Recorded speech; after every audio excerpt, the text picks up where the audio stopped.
Hi, I'm Eddie Wong, the Executive Director of the Angel Island Immigration Station Foundation, and you are about to see clips from the celebration of the 100th anniversary of the U.S. Immigration Station at Angel Island.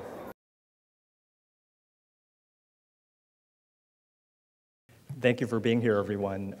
Let me just say that this ceremony is personally meaningful for me, and instead of reading another proclamation, I'm going to do my best to tell a story about my family and why this bridge of 100 years to the past with 100 new citizens that will be naturalized today is really important for me personally. But I wanted to say that as one of 11 members of the San Francisco Board of Supervisors, and with our president, David Chu, who's sitting right down here, I'm proud also to be one of 3 Chinese on our Board of Supervisors.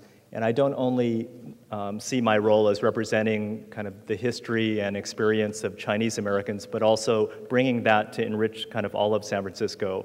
But I wanted to just start by saying that my father, Richard Marr, I see him kind of in the 100 or so people that will be naturalizing today because he went through this ceremony in the 40s after the repeal of the racist Chinese Exclusion Act, which barred Chinese from becoming naturalized citizens and had a lot of other repressive effects.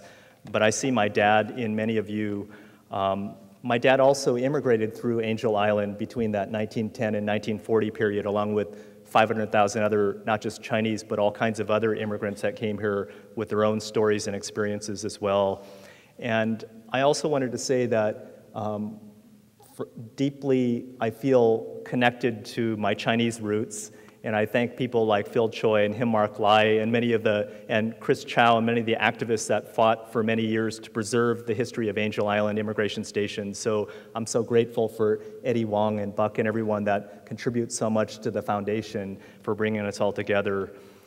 When visiting Angel Island with my 9-year-old daughter, I always go to the place where you can touch the poems that have been carved into the walls, because it's something that's still living. And I'm so happy that Janice Mirikitani and Nellie Wong and the poets are here, because the cultural workers and our artists are so important in preserving that history as well. And thanks kind of to the foundation for bringing them into this process along with 100 new citizens.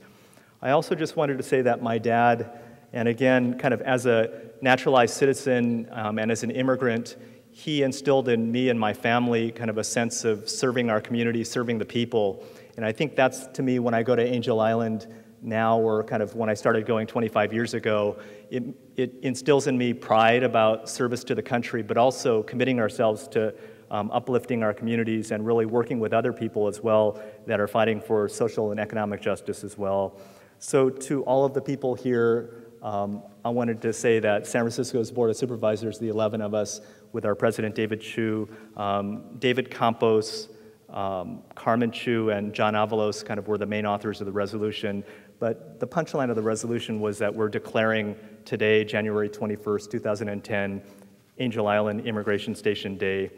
And my last comment is that, again, that I see my father in all the 100 new citizens that will be naturalized. And I'll just ask you kind of to think about all the other immigrants that have come through Angel Island and the shoulders that you stand on. But thank you so much for being here today for this historic occasion. Thank you.